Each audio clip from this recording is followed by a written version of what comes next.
You are watching BNS News.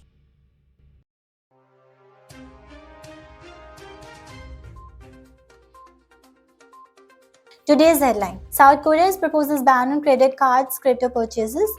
Visa adopts Web3 tech for its new loyalty engagement solutions. Singapore MES tightens crypto crackdown with the new additions to its alert list. Bank of Spain announces partners for the wholesale CBDC trials.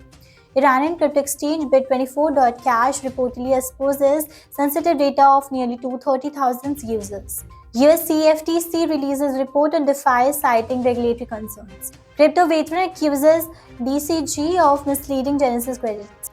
Latest US SEC comments mount worries of Gary Gensler blocking spot Bitcoin ETF. North Korean hackers execute largest BTC transactions in over a month. Chains Atlas partners with AELF amid a rise in the use of dApps. Thailand approves digital wallet plan of $14 billion amid fiscal debate. Mizari founders crypts for handling crypto profits in the bull market. Amidst a national surge in crypto trading, South Korea's FSC is proposing a significant change to their credit finance laws, potentially barring citizens from the use of credit cards and cryptocurrency transactions. Visa, a worldwide leader in credit payment technology, has announced that it will include Web3 elements in its customized loyalty program solutions. The company partnered with the Smart Media Technologies, a Web3 loyalty rewards startup, to add innovative features to these programs that include virtual worlds, digital wallets, and gamified rewards. In a strategic move, echoing its 2021 again major crypto exchange Binance, the Monetary Authority of Singapore recently added the non-custodial crypto wallet IAM tokens to its investors alert list. The decision sent ripples through the crypto domain. Furthermore, it highlights growing the regulatory concerns in Singapore's crypto landscape.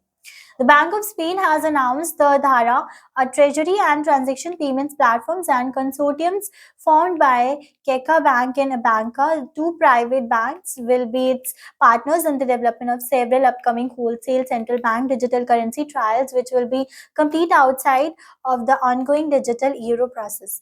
The Iranian crypto exchange Bit24.cash users reportedly suffered a significant data breach exposing sensitive data for nearly 230,000 citizens. However, the exchange dismissed the allegations as wholly untrue.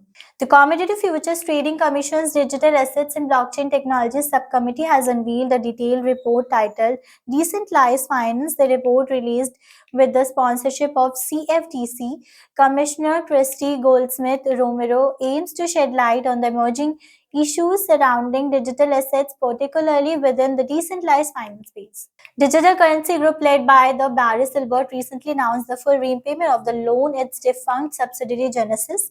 However, a post on the X by the crypto veterans Vijay Boyapati presents a different narrative. The author of the bullish case for Bitcoin alleged a pattern to deceit by DCG and Silbert. The latest quick additional comments to some spot Bitcoin ETF issuers S1 submissions by the US Securities and Exchange Commissions, raising concerns in the crypto market. While people still hope for the spot Bitcoin ETF approval this week, the final deadline for the SEC to decide on ARK21 shares spot Bitcoin's ETF is on January 10th will be provide clear indications to the market.